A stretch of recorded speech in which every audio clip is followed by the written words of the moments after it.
21শে ফেব্রুয়ারি মাতৃভাষা দিবস। আর আমাদের মাতৃভাষা বাংলা। বাংলা খুবই সুন্দর আর আমাদের পছন্দের একটা ভাষা।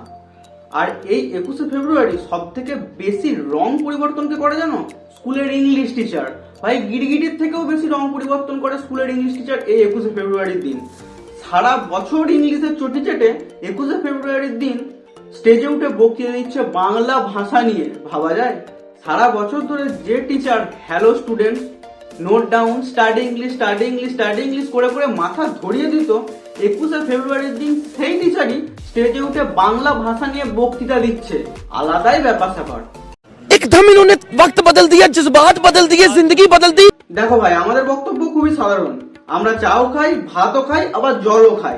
এমন না যে ভাত হলে ইট আর ওয়াটার হলে drink.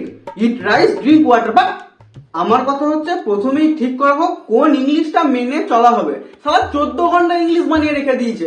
Australian English, American English, British English, Canadian English. ভাই ছোট থেকে পড়ে এলাম জেড। কলেজে উঠে কোডিং করতে গিয়ে জানছি না, এ তো জেড নয়, জি। ভাই ছোট থেকে জানতাম কালার বানান COLOUR। বড় হয়ে কোডিং এ দেখছি না, কালার বানান COLOR। বোকাচোদারা আগে বসে ঠিক কর কোন ইংলিশটা বলা হবে, তারপর ইংলিশ করে রাখাবি, ঠিক আছে? হায়ার স্টাডিজের জন্য ইংলিশ খুবই জরুরি একটা ভাষা, সেটা আমি মানছি। যতই তুমি English news paper, English novel, English movie বা ওয়েব সিরিজ দেখো না কেন, ঘুরে ফিরে তোমার সেই ভালো লাগার জায়গা এসে আটকায় ফেলুদা, পথের পাঁচালী, আদর্শ হিন্দু হোটেলি।